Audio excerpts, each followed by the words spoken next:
जय श्री राधे, जय श्री सीताराम। सुनते हैं बहनों भाइयों, बहुत ही सुंदर कहानी। ये कहानी आत्मज्ञान वर्धक है कि हमें अपने पर निर्भर रहना चाहिए, दूसरे पर नहीं। अगर मैं अपने निर्भर होकर के और मेहनत करते हैं तो किसी न किसी दिन हमें उसका फल जरूर मिलेगा। तो इस कहानी से हमें ये ज्ञात होगा कि मेहनत करने से फल अवश्य मिलता है। एक समय क्या हुआ कि सारे किसान गांव के अपने अपने खेतों में पहुंच गए और पुराने जमाने की बात है, बैलों को हल में मचा लिया। मचाने के बाद वो अपनी अपनी जमीन जोतने लगे। चारों तरफ मंडराते हुए बादलों को देखा तो किसान बहुत प्रसन्न हुए। किसानों ने सोचा अब तो बरसात होगी और हमारे खेतों में बड़ी सुंदर सुंदर फसल होगी। मैं उस फसल को काट कर अपनी जीविका चलाऊंगा। लेकिन ऐसा नहीं हुआ। जब किसान अपने अपने खेतों में हल चला रहे थे, उसी समय कड़कड़ाहट के साथ बादलों की तरफ से एक आवाज सुनाई दी। वो बादल ही बोल रहे थे। बादलों ने कहा, अरे किसानों, ये क्या कर रहे हो? क्या पागल हो गए हो जो अपने सूखे खेतों में हल चला रहे हो? किसान कहने लगे, आप कौन हैं? बादल कहने लगे, मैं बादल हूँ। तो किसानों ने कहा, महाराज, आपका तो कार्य ही है कि जमीन को पानी देना, बरसात करना, तो आप अवश्य बरसेंगे। इसीलिए मैं हल चला रहा हूँ जिससे हमारी जमीन बहुत ही शक्तिशाली हो जाए। लेकिन बहनों भाइयों, बादल कहने लगे, अरे मूर्खो किसान, मैं तुम्हें चेतावनी देता हूँ कि तुम 1 साल की कौन कहे मैं 12 साल तक नहीं बरसूंगा। जब 12 साल तक नहीं बरसूंगा तो तुम्हारे खेत बंजर हो जाएंगे। किसान कहने लगे, कोई बात नहीं है, और वे खेत जोतते रहे। बादल चले गए। लेकिन बहनों भाइयों, किसानों ने बड़े भाव भक्ति के साथ अपने अपने खेतों में बीज डाला।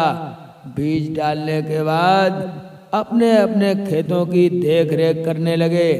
लेकिन पानी नहीं बरसा तो उनके खेतों से बीज कैसे जमे? इसी समय क्या हुआ, पूरा साल ही निकल गया। जब दूसरा बरस आया तो किसानों ने फिर अपने अपने बैल मचा लिए और खेत जोतने लगे। जब खेतों को जोतते हुए देखा, फिर बादल आए और मड़राने लगे। बादलों ने फिर आवाज की। बादल कहने लगे, अरे किसानों, तुम्हें मैंने पहली बार भी समझाया, लेकिन तुम्हारी समझ में नहीं आया। मैं बरसने वाला नहीं हूँ। किसान कहने लगे, महाराज, हमसे क्या भूल हो गई है जो आप बरसेंगे नहीं? हे देव बादलों, मुझ पर कृपा करो। बादल हंसने लगे और कहने लगे, ठीक है, मैं बरसने वाला नहीं हूँ। खामोखा का परिश्रम तुम अपने खेतों में मत करो और चले जाओ घर को। लेकिन किसान कहाँ मानने वाले। किसानों ने पूरा परिश्रम किया, खेतों को जोत जोत के तैयार किया, खेतों में पसीना बहाया और फिर बीज डाला।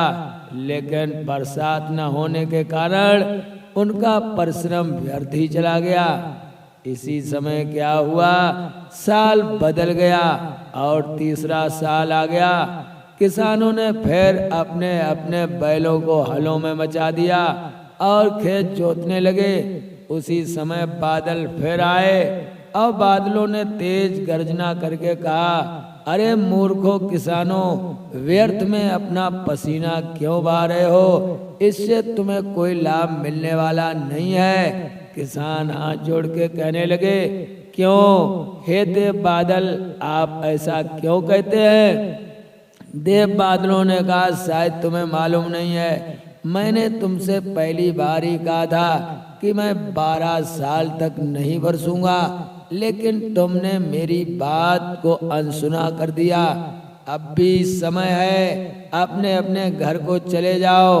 खामो खामे क्यों व्यर्थ परिश्रम करते हो? अपना भी लगे हुए हो, अपने बीवी बच्चों को भी परिश्रम करा रहे हो, उनका भी पसीना बह रहा है और तुम्हारे बैल भी परेशान हो रहे हैं। सूखी जमीन को जोतने में ताकत बहुत पड़ती होगी, इसीलिए तुम घर चले जाओ, मैं बरसने वाला नहीं हूँ। किसान कहने लगे मैं घर जाने वाला नहीं हूँ। बादल कहने लगे क्यों? क्योंकि मैं बरसूंगा नहीं। बादलों ने कहा मैं बरसूंगा नहीं। तो किसान कहने लगे कोई बात नहीं है, मैं अपना परिश्रम करना नहीं छोड़ूंगा। बादल कहने लगे ऐसा क्यों? तो किसानों ने कहा शायद हे देव बादलों, तुम्हें मालूम नहीं है, जो परिश्रम करना छोड़ देते हैं उनका तो पूरा जीवन व्यर्थ ही चला जाता है। और मैं इधर परिश्रम कर रहा हूँ तो मेरे बीवी बच्चे भी लगे हुए हैं, मेरे बैल भी लगे हुए हैं। अगर मैं खेत जोतना परिश्रम करना बंद कर दूंगा तो हमारे बच्चे हल चलाना कैसे सीखेंगे? हमारे बैल पड़े पड़े भूल जाएंगे कि हमें किधर मुड़ना है, किधर नहीं मुड़ना है, और मैं भी हल चलाना भूल जाऊंगा।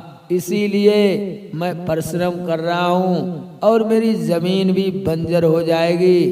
माना कि मैं सूखी जमीन जोत रहा हूँ, लेकिन कुछ तो कर ही रहा हूँ, तो इससे हमारी जमीन भी उपजाऊ रहेगी और मेरे बच्चे भी परिश्रम करते रहेंगे तो उन्हें हल चलाना भी आ जाएगा। मेरे घर में जो भी हमारी पत्नी है वो भी खेतों में कभी कभार चक्कर लगाएंगी तो उनका भी परिश्रम होगा और साथ साथ मेरा भी परिश्रम होगा। तो इसीलिए मैं हल चलाना बंद नहीं करूंगा, क्योंकि हमारे परिवार वाले हल चलाना ही भूल जाएंगे। बादलों ने जब ये बात सुनी तो बादल बहुत प्रसन्न हुए, कहने लगे ऐसा ही तुमने बहुत सुंदर सुझाव मुझे दिया है। किसान कहने लगे हे देव बादल, आप भी बरसना बंद कर देंगे तो आप भी भूल जाएंगे मैं कैसे बरसूंगा, इसलिए आप जाने आपका काम जाने।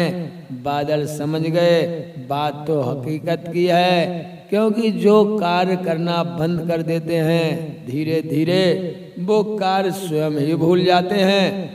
इसलिए हर मानव प्राणी को परिश्रम करना चाहिए, अपना कर्तव्य पूर्ण करना चाहिए। किसानों ने कहा हाँ देव बादल, मैं अपना कर्तव्य कर रहा हूँ, आप अपना कर्तव्य करें या ना करें। इस पर बादल बड़े प्रसन्न हुए और बड़ी तेजी के साथ बरसात होने लगी।